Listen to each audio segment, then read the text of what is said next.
Having that said, we will be just starting. We will start briefly presenting Oriol Costa, which, as he has said previously, he's the Vice Dean for Academic Affairs of the Autonomous University of Barcelona, and he will be presenting a brief words in name of the institution. So, Oriol, if you want, the floor is yours, as we would say it in MUN. Yeah, thanks. Let me first thank the organizers, and that would be, I guess, you, Marina, for having me in this opening panel. It's really an honor. The School of Political Science and Sociology of the UAB wants to be a welcoming place for anybody interested in acquiring a deep understanding of international relations. So in this spirit, I warmly welcome you all to our little corner of the world. This is for me a moment of celebration. We celebrate that dozens and dozens of young people still find the courage and the energy to meet and discuss international politics. In any other circumstances, this would have been a given, but now it is not. After more than a year of on and off lockdowns and social distancing and online learning and frankly solitude and sadness, that you are still driven by the desire to learn, exchange, engage, understand, and contribute is something I think that we as academics and as institutions should be thankful for. We celebrate that we are making it together as well, and that we now know that next year will be probably better than this one. There is a sense of relief in being able to say that perhaps next time I see some of you will be face to face. And finally, we celebrate that our school is a vibrant, diverse place with people who have an unending thirst of learning opportunities. Among them, there are quite some members of the first, second, and third cohorts of our relatively new BA degree in international relations. Those among you who know me know that my class in contemporary international system is not an easy one. But you also know that by the end of the term, we are all members of the same tribe.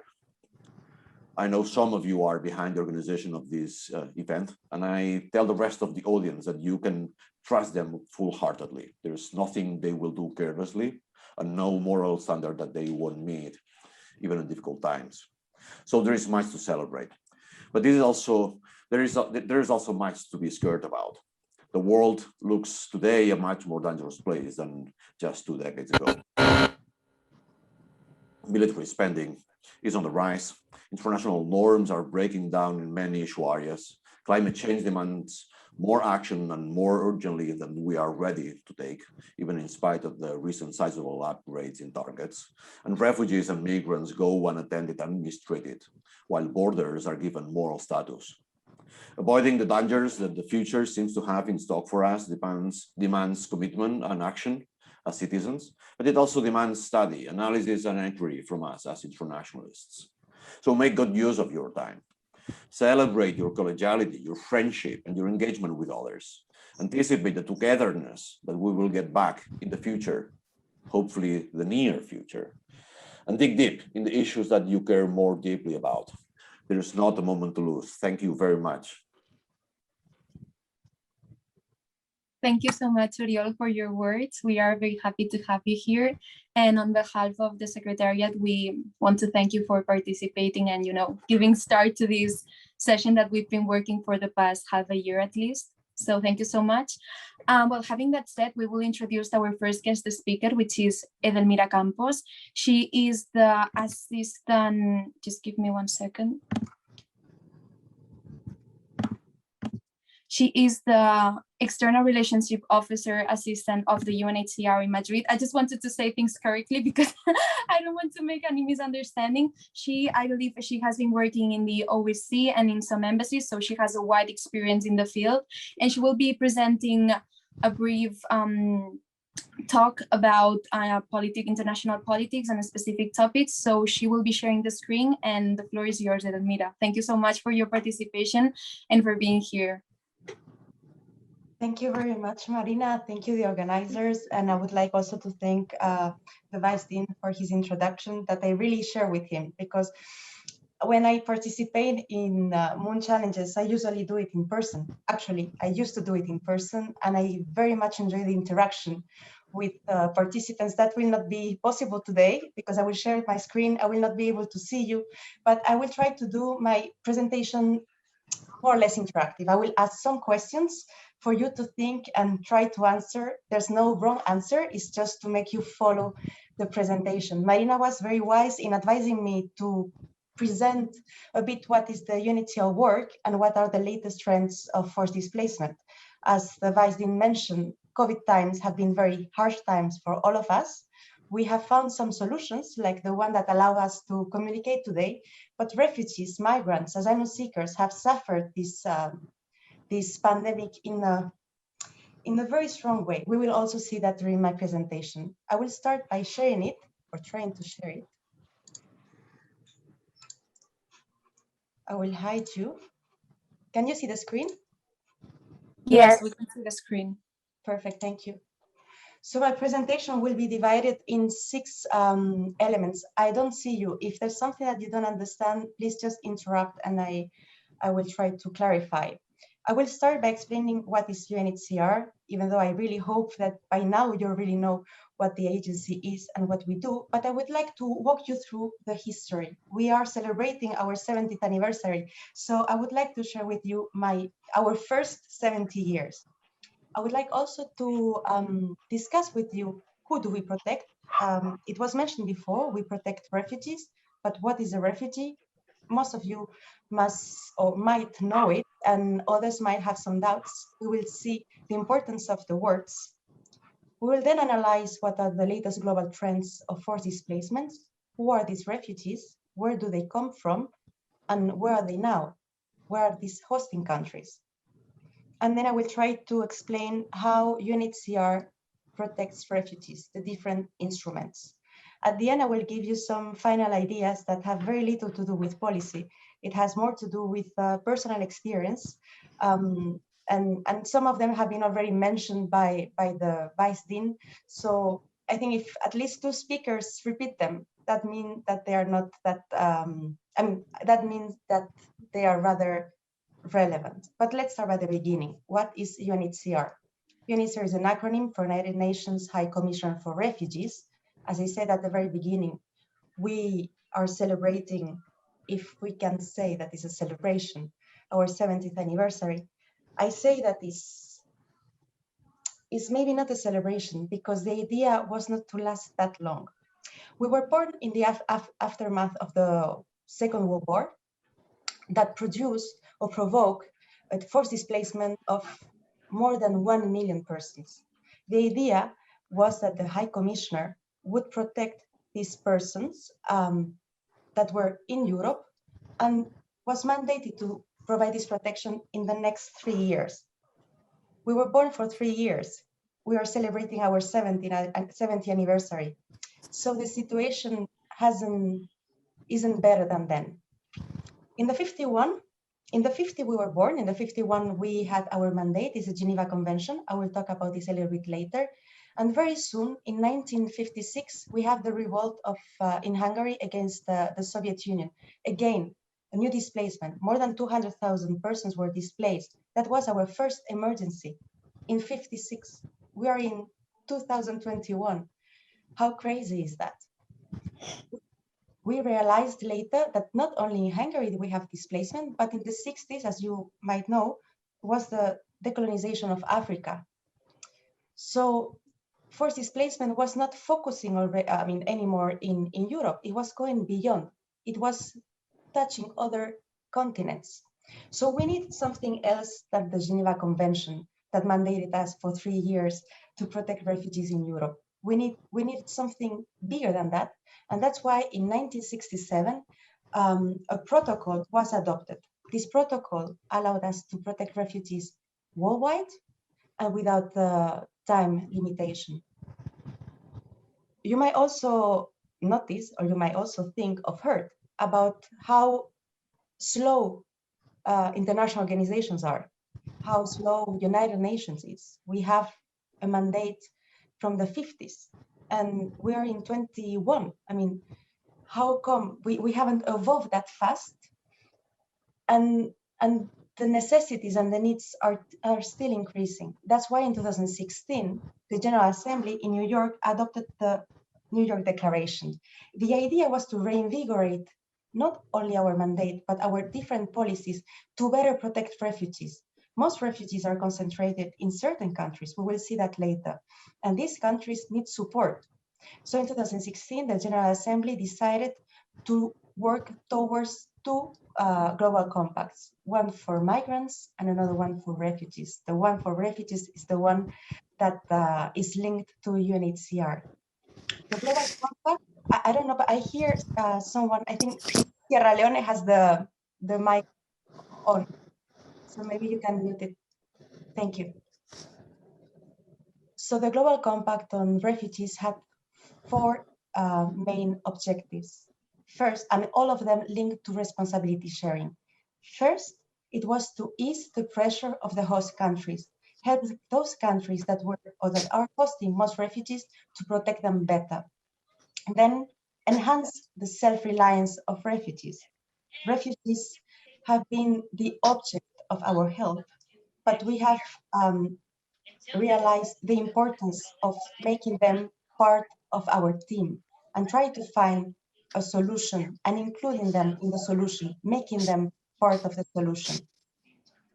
The third element or the third objective of this global compact was to expand access to third country solutions, meaning helping to find ways so refugees can seek for asylum in third countries in a way that they will not risk their lives, with legal pathways, with resettlement, with relocation instruments. And the fourth is to invest in countries of origin to make sure that at some point refugees can voluntarily return to their home countries, because no one wants to be persecuted and no one wants to leave their home country and family. I will soon finish with this slide that maybe is the longest one, but one important element that the Global Compact has is that it creates a new instrument that is called the Global Refugee Forum. This is a forum that takes place every 4 years. And I said before, United Nations has been criticized many times for not being able to react quick and do not provide with concrete solutions. The Global Refugee Forum is a forum that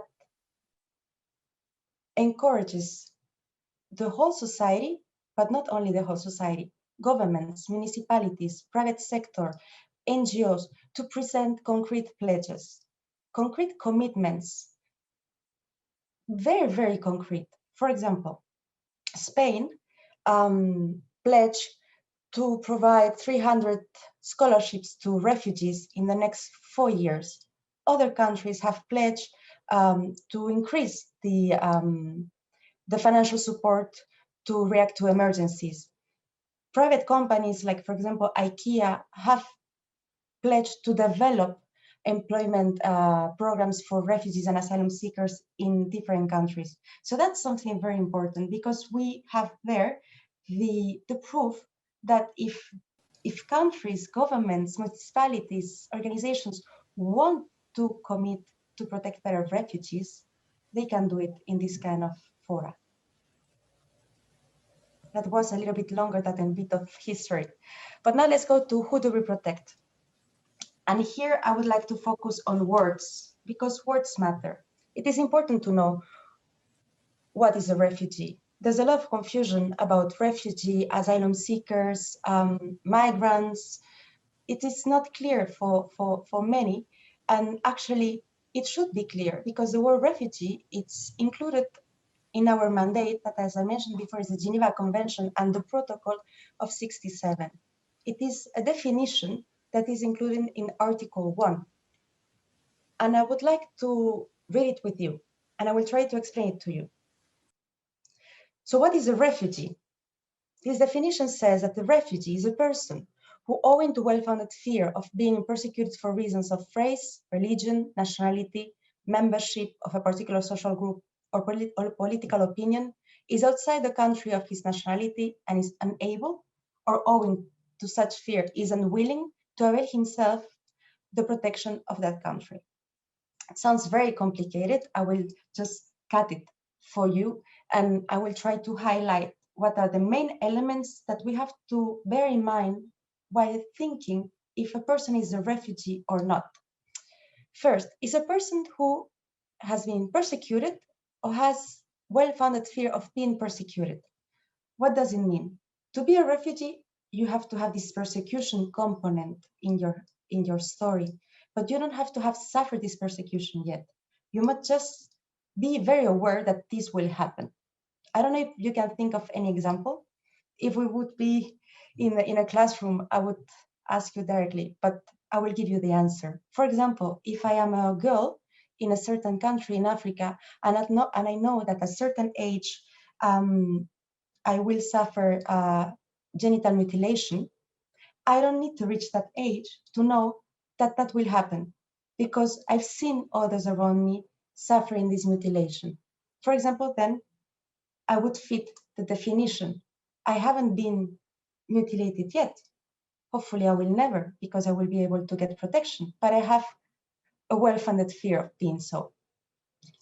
First part. Second part, what are the motivations for persecution that are included in the Geneva Convention?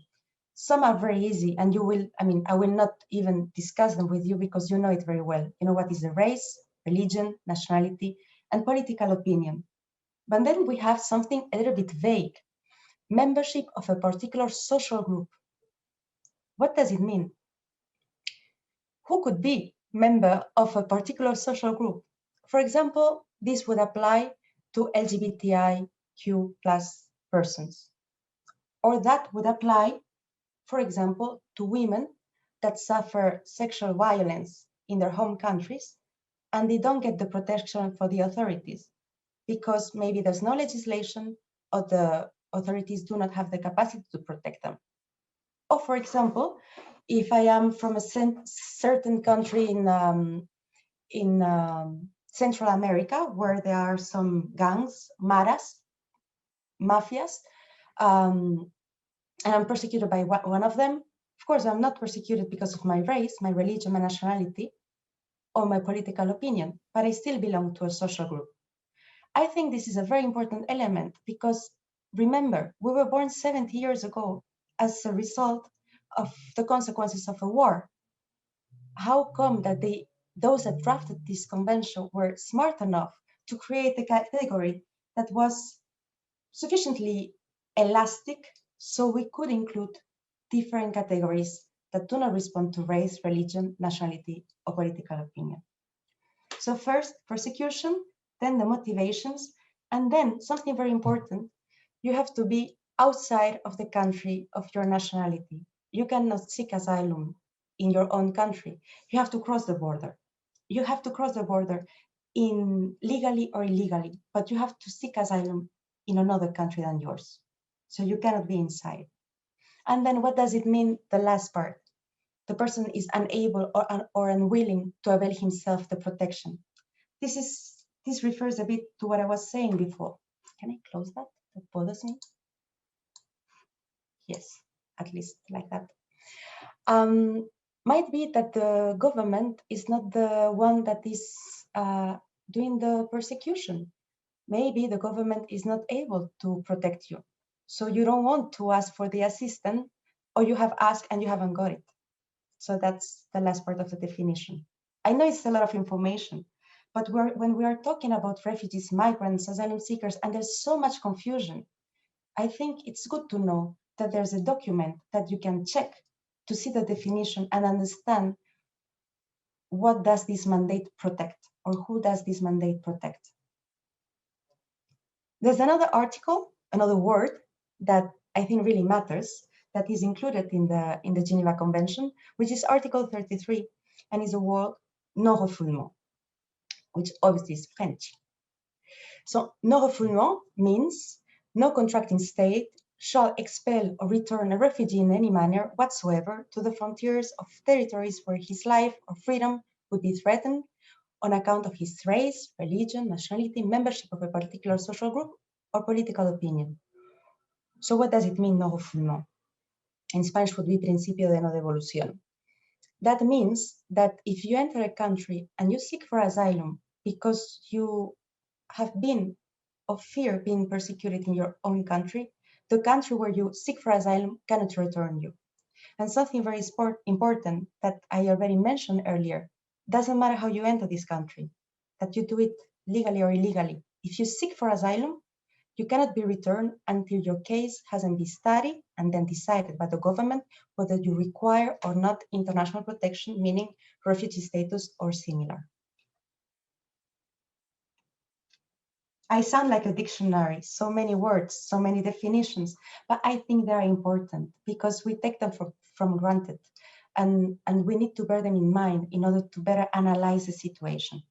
So these were the words, and now I would like to go to the numbers, to the core of this presentation, the global trends of forced displacement. My first question to you is, how many people do you think are forcibly displaced in the world? As I cannot hear your answers, I will give you three options, okay? 8 millions, 18 millions, or 80 millions. Guess. More than 80 millions. These are the results from 2019. Every June, on the 20th of June, we present the latest global trends with the data of the year before. So in 2020, the last June,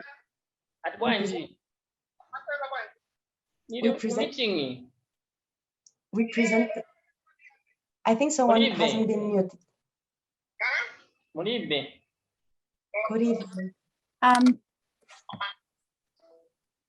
Do you have any question, Delegate of China, Joseph, that you want to post to the...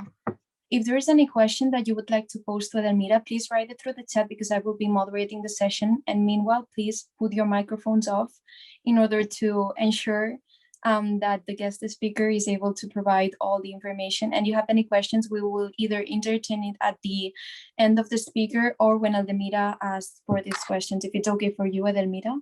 Yes, thank you. I'm sorry, because when I hear the noise, I lose the... No, don't worry. Thank you so much. The presentation. Okay, so I was saying that more than 80 millions, and these are the data for, this is the data for 2019. This June, next month, we will present the data for 2020. And the bad news is that the number will not be lower than 80 millions. And remember, when we were born 70 years ago, our mandate was to protect 1 million. So it's a huge number, more than 80 million forcibly displaced persons in the world. Most of them are within the borders of their country. You can see on the right, 45.7 million are internally displaced people. Why is that? Because when you're forced to leave your country, your house, your family, you don't want to go very far because your first intention is to come back as soon as the problem is solved. But sometimes the problem is not solved, and it takes years to be solved. And some problems started years ago, like the crisis in Syria, and is still not solved, or the war or the crisis in Afghanistan. So most people prefer to remain in their country. And also, when you have to leave everything behind you, to do it properly, you need money. And those that are fleeing a war or a conflict have very little. So you cannot go very far.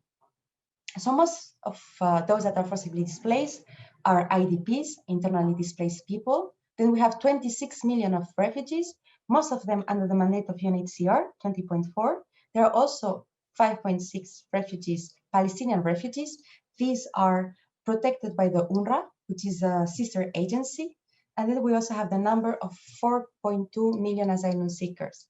Something I would like to mention, it's the first time in this report, this is a capture of a report, that we include the number of Venezuelans displaced abroad. It's a number that is also increasing very fast, 3.6. You will see later that that in another slide the number is a little bit higher, but this is something that requires our attention. Now we know the words, we know the global trends. Then I would like to discuss with you what are the countries of origin. And I'm sure that you have perfect guesses about this, because you just have to think about protracted conflicts. And the truth is that 68% of displaced persons are originated from just 5 countries: Syria, Venezuela, Afghanistan, South Sudan, and Myanmar. Myanmar is the case of the Rohingya. So these are the top countries in producing, if I can use this horrible word, displaced persons. This is rather easy to guess, but my question now is a little bit more complicated. If these are the countries of origin, where are refugees in the world? If you're from Spain, I know that many of you are from Spain, but we also have participants from other countries. And I don't know how is the information in your country. If you're in Spain, you might think that Europe is one of the continents that receive most refugees. Most of them, I would say, in Spain, Italy, and most probably Greece. This is a conclusion easy to reach when you read certain news and you don't analyze properly the information. But the truth is that refugees are, those that are in Europe are really the minority. So this was the guess, and now let's check. I will try to do it a little bit bigger, but I don't know. Yeah, like this. So in red, you might notice the same countries I mentioned before: Syria, Afghanistan, Pakistan, Myanmar, South Sudan, Venezuela. And then the countries in green are the countries that receive the highest number of refugees: Turkey, Pakistan, Uganda, Colombia, Germany. Something that you have noticed immediately is like the hosting country is the neighboring one. As I said before, when you flee persecution, you tend to remain within the borders of your country. And only when you're really desperate, you cross the border. But then you still try to be close to your country, to be able to come back, or you cannot go farther because you don't have the means, financial means, to do that. These countries host most of the refugees in the world. None of them is in Europe. The only that is in Europe is Germany. Germany hosts around 1 million refugees. And this is not because they have a conflict close to the border, but because of a policy, a migration and asylum policy that promotes resettlement of refugees to join the society and the labor market.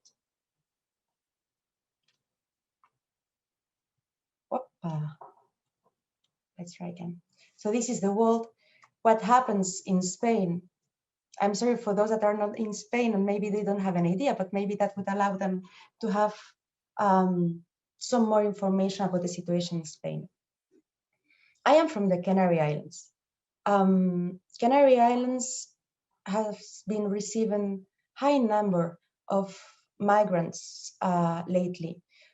You have seen the news on Ceuta recently. The arrivals also to Andalusia 2 years ago. One would think that these persons are refugees. Some might be refugees. Some seek for asylum. Others are refugees and they don't seek for asylum. Every case is different, but the bulk of asylum seekers in Spain is definitely not from Africa. To understand this slide, first I ask you to look on the top left, Spain asylum applications in 2020, 88,762. The number is a bit lower, actually pretty lower than 2019. The reason is COVID. It was mentioned by the Vice Dean what COVID provoked. And one of the consequences were that we couldn't travel anymore and frontiers, borders were closed, etc. So the number of applications was much lower, a quarter lower, but still important. And now I will ask you to see the points on the map. Every point is proportional to the number of persons that seek asylum in Spain from this country. And you see the big points are in Latin America. There's small points in Morocco, Mali, Algeria, but the big ones, the ones you spot first, the spots that you spot first are in Latin America and Central America. Colombia, Venezuela, Honduras, Nicaragua, Salvador, you have the list on the right. And you see that this is almost 60%, if not more than that, of the asylum applications in Spain come from Latin America. That's why I tell you, when you look at the news, check a little bit the information, try to analyze it. It is true, there's a high number of migrants that arrive in very difficult conditions to Spain. These migrants include also refugees. We call it in UNHCR IOM, it's what we call mixed flow. You have migrants that come for economic reasons and others that come to protect their lives, all of them in the same boat. Our work here in Spain is to be there when you have the disembarkation, see the people, talk to the people, see what are the special needs, what are the requirements, spot those that might be asylum seekers, inform all of them about what is an asylum seeker, how they could seek for asylum, the rights they have. This is one of the things that we do. But what I wanted to underline is that asylum seekers in Spain come from Venezuela, Colombia, Honduras, Peru, Nicaragua, El Salvador. And you see Mali, less than 2%.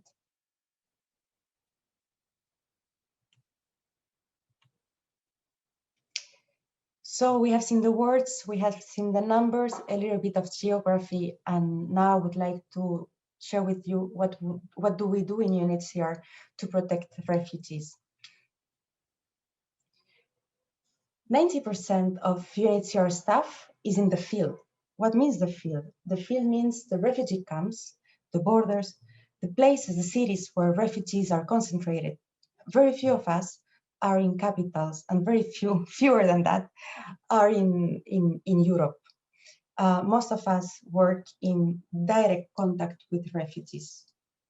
The way we work in a city like Madrid or in a country like Madrid and the way colleagues work in Yemen is different, but we all follow these three main principles. The first thing we do is saving lives, and this is common sense. When someone is in distress, the first thing you have to do is to save their physical integrity. How do you do that? If they are drowning, picking them up from the sea, giving them food, shelter, medical attention, keep the basics. But having this physical integrity guaranteed is not enough. You also need to understand what are your rights and have access to them. This is something we do in countries like in Spain. We make sure that refugees, asylum seekers have access to education, have access to medical care, have access to the labor market. We work with parliamentarians to modify law. We work with the government, with the ministries, with the cities, but we also work with NGOs, and we also work with refugees, talking to them. As I said before, the idea is not to work for refugees, like refugees is something separate from what we do. Refugees are in the center of our mandate.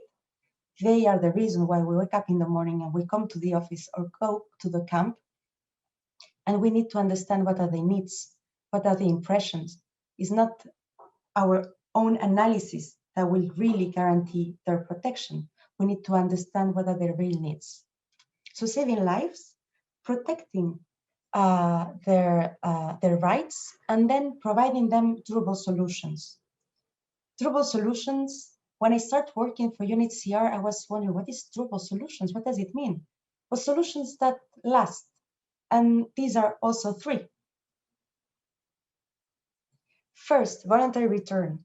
No one leaves the country while persecuted by goodwill. I mean, leaving your country because you are going in for an Erasmus project is not the same than leaving your country and not knowing when you will come back, or if the country you are leaving will be there when you want to come back. So voluntary return is only possible when the country of origin has the security conditions that allow the person to return in a dignified way and on a voluntary basis. you don't return a refugee if the refugee doesn't want to go back, and you don't return a refugee if you know that by returning they put at risk their lives. First. Second, resettlement. What resettlement means? Resettlement, to say it with more simple words, is to transfer a refugee from a hosting country to another one. Most of the times, persons that are resettled are particularly vulnerable. For example, if you're from Syria, you have arrived to Turkey, where you're a refugee, but you have a special disease that cannot be treated in Syria, our work as UNHCR is to identify this vulnerable case and propose to transfer him or her to another country where the treatment can be provided. So this would be the second durable solution. And the third is integration. You don't want to leave your country, but when you arrive to another one, you don't want to feel different, expelled, or live in a ghetto. You want to make part of the country. Refugees, asylum seekers are very resilient persons. I mean, they have suffered so much. They have gone through so much. They are so valuable. They are like super men and women because most of them don't make it. They are not able to arrive to the country where they can ask for protection. They are super people and they deserve to be integrated in the host society because they will make our society better. And then our society will be not my society, but my society with the refugee, or the refugees society with me inside. So integration can be promoted by helping them to find a job, making sure that students are enrolled in universities and schools, different ways: social, professional, educational integration. These are the three durable solutions. A lot of information: who do we protect, countries of origin, how do we protect, and now something that has very little to do with policy. And I don't mean to be motivational for you. I just want to tell you very simple things that you will think are very silly, but that have helped me a lot in my professional career to take good decisions or fix the bad ones. You are working or you are participating in a model of United Nations. And in this exercise, you will have the opportunity to see the difficulties you face in shaping policies to protect others. Big decisions, challenges, a lot of emotions, but every time you face a debate, every time you have to take a decision, I would like just to remind you that there are 4 things that I would advise you to do. First, go to the source. When someone tells you something, check the source. Make sure that the information is correct. Maybe the information is not correct because the person is lying to you, but most probably it's just an interpretation of a data. So go to the source, think twice. Go to the source. You will know that many people come to Spain in a complicated way, risking their lives. Are they all refugees? How many seek for asylum? Are there asylum seekers among them? Check, think, check twice, at least twice, talk to others. And more above everything, be kind. Be kind. Life is very difficult. It is at your age, it is later, and you never know if you will have to be a refugee one day, if you will have to flee your country. Sounds silly because refugees, for countries like Spain, you see refugees like something that happened somewhere else. But actually, there were asylum seekers from Spain not long time ago going to other countries. Be kind with others. That will help you to take better decisions, to be empathic, mix it with an analytical thinking, and then I think that your exercise in the model will be a great success. That was all my presentation. Thank you. Thank you so much, Edelmira, for your work and for your inspiration. I have personally enjoyed it a lot, so thank you so much for your words. I believe that it has been a great presentation, taking into account some general figures and information that you will not be able to get, speaking to others. So you have to go to a person who is really inside of the organization in order to understand and know what's happening inside, and which is like the work of this agency. So thank you so much again. And taking into account that, I don't know if anyone would like to pose a question. In the case you would like, please raise your hand so we can, you know, make it like, not like I would start putting my microphone on and we start speaking at the same time. So if there's any question, please put the hand up. I will let you speak and pose the question, and then Mira will answer it. And if not, you can state it through the chat, so we can make a little Q&A in order to end this little speech given by Eldemira in representation of UNHCR. So I don't know actually if there's any question. I will wait for. I see one hand. I see one hand. Okay. Yes, of course. Please.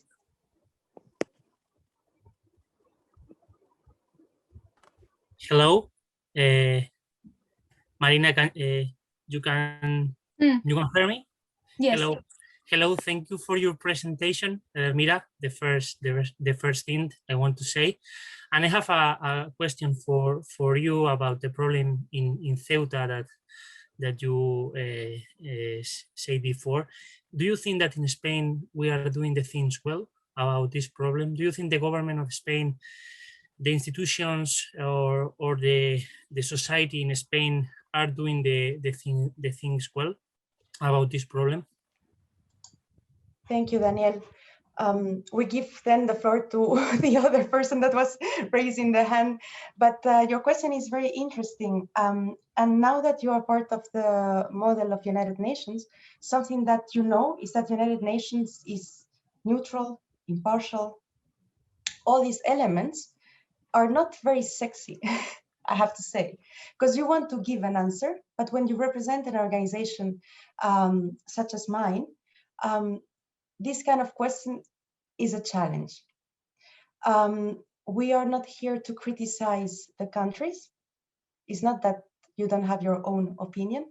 We are not here as representatives of the organization to criticize a country, but to find a solution. In the case of UNHCR, we are a humanitarian agency, and our main objective, as I said, is protecting refugees. For me, the most important thing in this case in Ceuta, as in many others, is to help the government to do it well. And we do that in a diplomatic way that is not always visible, because we are not an NGO. We don't have this activist side, but we have many meetings, closed door, with the government at different levels. When I say different levels, I can say from the president to the ministries, secretaries of state, director generals of different ministries, because in a case like Ceuta, you have many different parts of the government involved. You have the Ministry of Foreign Affairs, you have the Ministry of Interior, the Ministry of Migration, different ways of thinking at the same problem.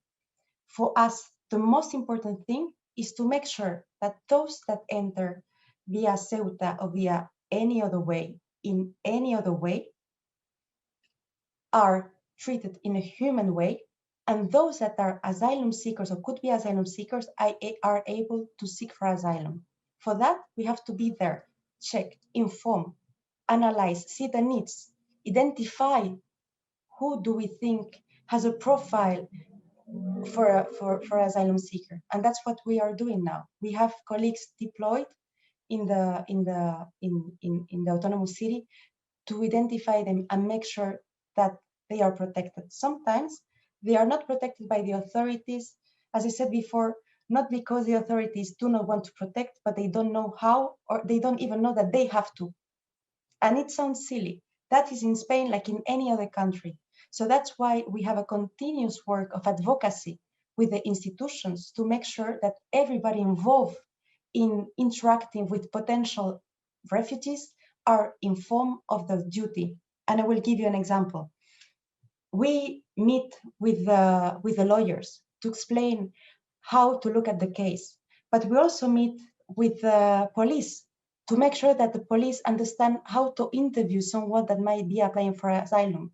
But how to interview is not only what kind of questions, but how to set the space. You have been in a boat with someone and your persecutor might be in the same boat. So small details like that. I understand your question and I return them to you in the model. How will you answer these kind of questions? Because even though you cannot answer them in the way you would like, it's refreshing to listen to them, to hear them, because that means that people are asking themselves questions. Maybe the question is not to the right entity, but this question has to be made. Thank you so much, Edelmira, You, for Dani. answering the question, and Dani for presenting it. I know that Tania was the one who was supposed to ask. So Tania, if you want to unmute yourself and present the question to Edelmira, thank you so much. Adam, actually. I have a question about, well, you presented a lot of countries that, well, take the refugees because they are right beside the other country where the refugees come from. But I want to ask how many countries around the world have politics of refugee admission or literally have signed the Geneva Convention?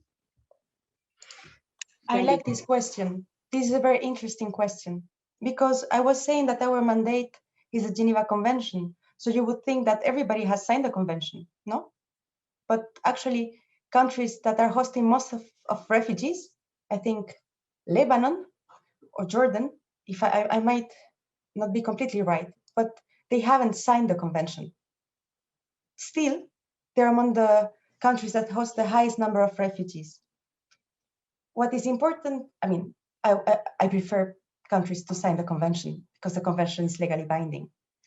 But the greatness is that some countries, without signing it, have been maybe forced by the circumstances to give a solution. And they are hosting a great number of refugees with needs. And that costs energy, resources, money. It is not fair to have a country hosting 3 million refugees when others do not have any. The idea of the New York Declaration and the Global Compact is this idea of responsibility sharing. If you let people arrive to one country and do not help them to find other countries where they can be resettled or relocated, so the pressure is not that strong, you might end up with a conflict in a country that has helping you by protecting refugees while you were not doing it. So what UNHCR thinks is that you have to support these countries by giving them solutions, allowing them to find other countries that will be able to host refugees in a dignified way. Because otherwise, I mean, you might end up with a conflict, or you might end up with refugees not being protected at the level that we would like because the hosting country doesn't have the capacity. Thank you so much again for answering the question so well. We will entertain, due to timing, 2 more questions.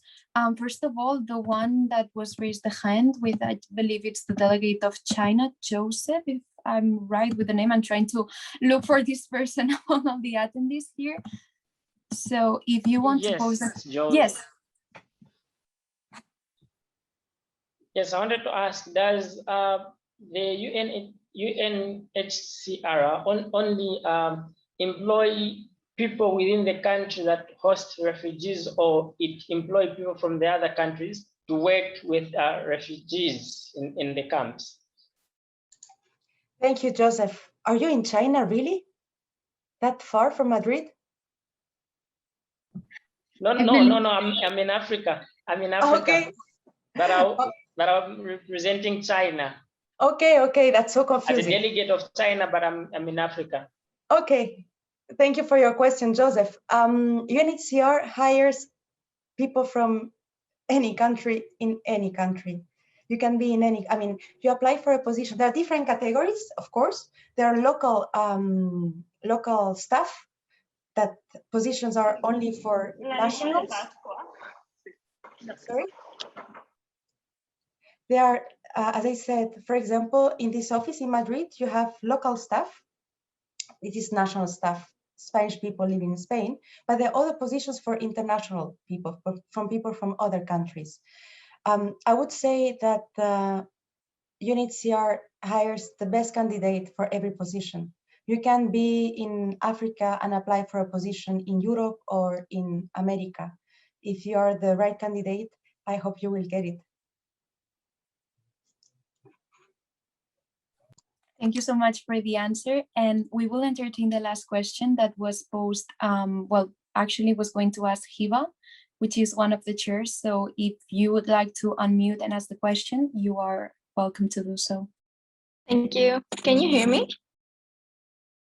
Okay, first of all, thank you so much for your presentation and for your time. As Marina just said, I'll be co-chairing the UNHCR committee in UABMUN.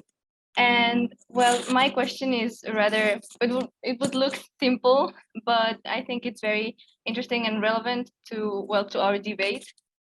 What is, in your opinion or in your experience, the biggest limitation or challenge currently for the UNHCR? Like, is it economically, like we would probably think, or are there any legal aspects that might pose a bigger challenge, maybe in more humanistic aspects on field? What is the biggest challenge in your experience or your opinion? It's not silly, Hiba. Why would it be silly? There are so many things happening in so many countries and the consequences are so different. You can take this question from different sides. You can think that one of the main challenges is that you have a pandemic, which is an emergency over an emergency, something that no one expected. Of course, that has undermined our lives, and that's why we're looking at the screen, and that's so boring. But imagine when you are like in a refugee camp and you don't have a computer or you don't have Wi-Fi, or this is a challenge. Other challenges, there's a lot of discussion about climate change and displacement. That's something that you can also cover in your committee. Are refugees, can you apply for asylum because of climate change? I have given you the answer by explaining the definition earlier, but it doesn't mean that because it's not in the definition, you cannot add a protocol like the 67 or think of other instruments or ways of policies to make sure that the impact of climate change in the population is, to make sure that this impact is also identified as a protection need. Then the main challenge, I cannot find one. I cannot find a challenge that is bigger than others. Depends on the scale and where you position yourself. The challenge might be that you have a refugee at the front door of the office without money, without a place to be, with the kid that is 1 year old with fever. That's also a great challenge. So I cannot give you one answer, but you have a lot of things that you can discuss in your committee. And if you need any kind of assistance of information on a particular policy, I will be happy to share it with you. Thank you so much for your answer. Thank you so much also, Hiva and Edelmira, again, for raising the question and also raising awareness of, like, when you present information theoretically, it is difficult to find examples, and what you just said is like, maybe it's like thriving to you, that's like, you know, a real situation, and this is interesting to raise awareness of. So finally, I just wanted to say thank you to you again. I'm so sorry for saying thank you so much, but like allowing us to have the opportunity and have part of your time here, it means a lot to us. As in name of the Secretariat and the Autonomous University of Barcelona, we want to thank you for your time and for your presentation. And yeah, thank you so much for that. And I'd like to thank you, Marina, for the organization and all the participants for making part of this model. It might look a little bit silly when you talk to others and you tell that you're making part of a game about United Nations. It's very abstract, but it's very useful to start understanding how the world works, to also change it when you will have the opportunity to be a professional of United Nations or any other international organization. I wish you all the best for the committees. If you have any question, I will be happy to answer. And thank you so much for having me. Thank you so much for your time, Edelmira. And yeah, for me, anything else? And we will move on now to the following guest speaker, that it is Simone Mostratisi. He is a youth delegate to the United Nations by the Italian government. He has participated actively in the ECOSOC committee and the United Nations Security Council committee, especially in youth topics. So he will be giving a brief speech about his experience and something that he wants to contribute to today. So Simone, the floor is yours. Thank you so much for being here. Thank you. Thank you. Honorable Secretary General, distinguished guests, dear chairs, and dear delegates. I think that we are about to get a little romantic here. Caminante no hay camino, se hace camino al andar. People say that a change may be around the corner. This is why I decided to quote the Spanish poet. Our path is not built yet. Therefore, it is going to be our duty to build it and to walk with future generations upon it. This gives us millions of possibilities and new chances to meet new people, create networks, face personal and global challenges. When I was younger, I was always told that it was going to be our duty as young people to modify our society. As I was growing up, I understood that it is indeed our duty to strengthen cooperation between humans and therefore countries, to encourage integration and inclusion at any level, to fight for equality, and to fight for people that need to be heard. Growing up, I always had big dreams about what I wanted to do, but I always was told to wait. You're too young, they said. You don't know what you're talking about. So I stick to the concept of waiting. And well, this is what I did, or maybe not. During high school, I got inspired by the visionary leaders that created the UN and who had the optimism to believe in something that was going to change the world for the following years. I bear that optimism and ambition in my heart. During my first years of university, I learned the basics of the functioning of the international community, the UN, the EU. I participated in many MUNs globally. I was seeking self-discipline through sports. I became fluent in French, English, and Spanish. However, I was getting rejections from basically any program I was applying to. There were moments in which I wanted to write on my LinkedIn page, I am proud to announce that after many sacrifices and struggles, I do not have an internship. In those moments, I understood that it is more important to focus on who we want to be as humans, rather than the position that we want to hold in the future. So I started to question myself about what could I do in order to become a better person. I have engaged in several projects locally and around the EU. I learned that I wanted to be more engaged, that I wanted to get my hands dirty, that I wanted to make a difference, even for one person in the world. That was my goal. Then I was presented the opportunity by someone who now is one of my best friends to help millions of youth raise their voices in the negotiating rooms of the General Assembly of the UN to stand up for a better future. So I applied to become the youth delegate of Italy to the United Nations. When elected, I was labeled as one of the youngest globally. And in that moment, I realized that impossible is not a fact. It is an attitude, only an attitude. When I left Italy for New York, I remembered that I wanted to use my energy to help the world change its attitude. How humble, right?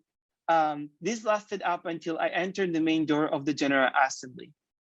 I don't know, would you do if you were told that your job was to negotiate at the UN level for the inclusion of youth, to fight against climate change, to reduce inequalities, and that you have full responsibility, but absolutely no global authority, because governments are sovereign in every decision that they take, especially the ones concerning the full and meaningful participation of individuals in society.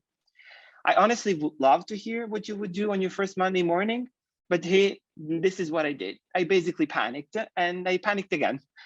I was afraid that I could not make any difference, that maybe the UN were not about youth, and that we were destined to watch the old ones taking decisions for us. Well, honestly, I couldn't be more wrong. I will never forget the feeling of representing my country and its younger generations while negotiating resolutions. I was given a seat at the table. I was able to give speeches to raise awareness about the situation of young people, not only in my country, but especially in those countries that see young people as a problem to solve. I was waking up at 6 a.m. every morning, having briefings with real diplomats, and then presenting amendments to change resolutions, to change the future of young people.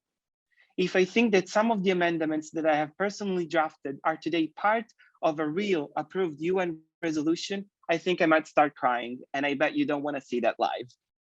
So this is the part you don't see. Having a seat at the tables requires a lot of work, expertise, willingness to compromise, lack of sleep, a good dose of luck, and a huge commitment. We need to earn the seat at the table. It does not just come because we're young. This is not meant, let's say, to scare you. I just want you to get ready if you want to be part of the change and not just to witness it. Think about the fact that the United Nations Charter was signed 75 years ago and that its principles are just as true today. In 1945, delegates that were gathered up in San Francisco had lived through a global pandemic, a depression, wars, but they seized the opportunity to plant the seed and create something new, something better. This is the attitude that is needed. Fresh ideas, strong commitment, and new ideas for new horizons. These are the characteristics of a cautious and responsible young agent of change. We as youth are what I like to call global goalkeepers. We are now entering the so-called decade of action of the UN, which separates us from 2030, a global deadline for reaching sustainable development, which, as I always like to remember, was established by the General Assembly on full consensus among member states. From gender equality, goal number 5, and fight against climate change, goal number 13, and peace a strong institution, my actual favorite one, number 16, we do have a long way to go, because after all, there will always be space for improvement. During my mandate, and even during my experiences, I had the chance to meet with wonderful people, wonderful youth, and let me tell you, some of them are even part of the Secretariat of this MUN that had strong ideas about their future, who mirrored are willing to be the change. Even though UN reports are quite worrying, as we as youth and as goalkeepers for the Sustainable Development Goals have the duty to lead the world with our perspectives and fresh ideas in order to achieve a more just and sustainable society. For this reason, I always try to spread optimism, both between delegates and friends, because the real key to change our attitude and the way the world is going is through optimism. Today, we must do the same that the delegates did in 1945, gather up, focus on our links rather than our differences. We need to gather up with humanity, with unity, with each other. We, the people, those first 3 words still give the United Nations today its vision and its mission. Young people are deeply multilateral. We have shown our capability to build international network on issues such as climate change, gender equality, social injustices, without even knowing each other directly. We have shown that human solidarity is and will always be a great tool to overcome all of the challenges that our future will throw to us. To conclude, dear delegates, chairs and friends, guard your light and protect it. Move it forward into the world and be fully confident that if we connect light to light and join the lights together of 1 billion young people in our world today, we will be more than enough to set our whole planet aglow. This is the century, and we are the generation. We have done it once, we can do that again. Thank you and good luck. Thank you so much for your speech. Simone has been a friend of mine. He was one of my chairs in my first MUN that I attended as a delegate. And I want to thank you so much for your inspirational speech. I admire you a lot, you know that. And I just want to thank you for being here as today, and know that especially when you are in MUNs, you see that what it really serves to be representing a country. My resolution will not go anywhere. What I'm doing will not make any change. Might be true, because at the end it's just simulations. We know how it works because we've been going in this for a while, but you have the possibility to make a real change. Actually, this is not related to you, but the Spanish government, hopefully this year, will be publishing the youth delegate program for 2021, and we'll be electing 2 youth delegates for the United Nations for the period of 2021-2022. the pre-order, which is called Orden Ministerial, that will be leading to a ley orgánica in order to approve that. We hopefully will be among, who knows, all of us or some of us be the next youth delegates and be speaking with Simone at the real United Nations representing the Spanish government. So that is why we make Model United Nations. So thank you so much, Simone. And I just wanted to say thank you personally for everything that you've done, for being an inspiration, not only to me, but I believe that to some delegates that are just starting their MUN journey. So thank you so much. Thank you very much, Marina, for your kind words, and good luck for your work and good job, because I just wanted to stress the fact that an MUN is a huge organizational work, and sometimes delegates take it for granted. But usually speaking, an MUN takes like 8 months to prepare. So what you see today is a product of months of intense work. So yeah, thank you again. Thank you. Cayetana, you have the microphone on. Thank you so much. Sorry for saying the name directly. Well, having that said, sorry, I'm a bit nervous. I will be skipping. We have finished the presentation about the guest speakers.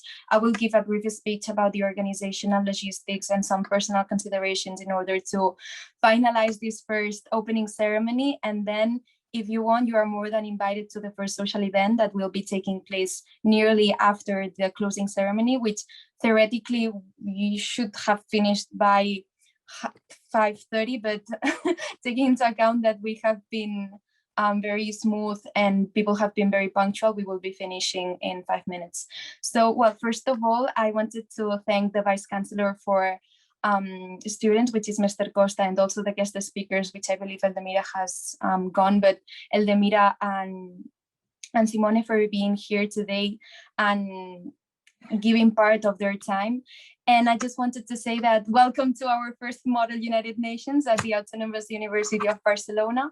We are very happy to have you here, to you and every one of you, because at the end, despite the fact that I'm speaking here today in name of the Secretariat, you will be the ones that will be giving voice to your countries in the committee that you have been assigned. You will be the ones who will be debating and trying to come up with real resolutions. Actually, the resolution for the UNHCR committee will be going to the United Nations, as we are participating in the MUN Refugee Challenge. So yes, despite the fact that these might not be real solutions, you might have the possibility to make a real change, contribute, and discuss. So, well, as you might see in my small box, I'm Marina Tovar, I'm the Secretary General of UABMUN, and in behalf of the Secretariat, I want to give you a warm welcome. Personally, I just wanted to have a great thanks to the Secretariat that have been a great help to me when organizing the Model United Nations.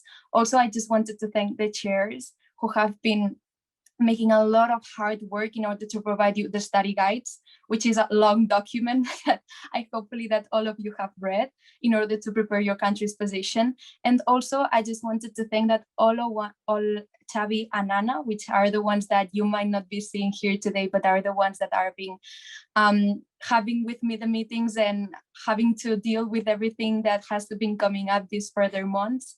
So despite the fact that some topics that we have been chosen here in Model United Nations in UABMUN, the motto for this year is the pending matters of the COVID-19 era. It is true that despite the fact that there are many problems that are still to be dealt with, some like ranging from social issues to economic issues to gender issues, I just wanted in the 2 minutes that I might have today to raise awareness about something that will not be discussed today, but it has greater importance, and it is also related to the COVID-19, but it has not been directly addressed, which is the mental health. Youngsters and adults, me, and I believe that most of the people that we are here in the virtual room have experienced what is known as pandemic-related consequences, such as, for instance, the closure of universities or the loss of income that have widely provoked an impact on our mental health. I believe that there are people here that might have experienced problems with sleeping, problems with with eating, even increases in alcohol consumption or even drug abuse, and this must be addressed. I firmly believe that all of us, including me, have experienced some sort of anxiety, fear, frustration related to COVID-19. It is totally normal. It is very important, especially in times where we tend to isolate ourselves, that we have to be aware that this is not only happening to you, but might be happening to the person next to you, in your committee, the chairs, or even me could be experiencing this, because you are not alone. I have struggled with depression for many years during my adolescence, and the pandemic has hit me hard. And it is precisely because it's so expanded that we have to be understandable with ourselves, and we have to be understandable with others, so that they feel safe to open up and be safe to tell you how they feel, with what are they struggling with. And it is precisely because we are feeling alone that we need to raise awareness of this topic, because we never know who we will be helping with just the message of, hey, how are you today? Because at the end, sharing is caring. And despite the fact that you might not be having someone near to you speaking to you, because we are doing everything online. Our MUN is online, university is online, we are doing work online. You know that someone is caring for you, and this could make a great difference. That is why UABMUN, for me, it's not just a model United Nations where you discuss and you come up with a resolution. It's true that the main goal of MUN is to come up with a resolution. But I believe that this, for me, and I hope that for you too, at the end of the weekend, will be a space that you will have been able to disconnect for a couple of days at least, for your assignments, your exams, your tests, and share, listen, to be listened to, that it's also very important, and learn from others, learn from the chairs, and learn about Model United Nations. So my message is, take advantage of these 2 days, make new friends, enjoy the social events, listen to others as you would like to be listened to, and have a good time, because you deserve it, and also your mental health deserves it at the end of the weekend. So just have a good time. It's like the main message that I wanted to provide in these 2 minutes that I have. And finally, regarding the logistics procedure that I believe is the most relevant information, you will be having by tomorrow at the first hour, I guess, the speaker that will be coming to give you a little brief introduction to the committee regarding the study guide that you have taken a look at, or the position of your country. And besides that, you will be giving the debate sessions that will be conducted by the chairs. We will also be having social events, which, despite the fact that cannot be done physically, because all of us are from around the world. I know that there's people from Africa, there's people from Zambia, from Indonesia, India, Spain, Germany, Portugal. So we will be done online. We have, the registrations team have provided you the link for today's session. We will be like a first meeting. We will be doing Kahoot, some speed dating, and so all stuff in order to know people from your committee and also from other committees, because at the end, MUN, it's not just debating, it's networking, it's making good friends, as you can have seen with Simone and me. And finally, we will be having the closing ceremony at the end of the last session. This is presented on the schedule. On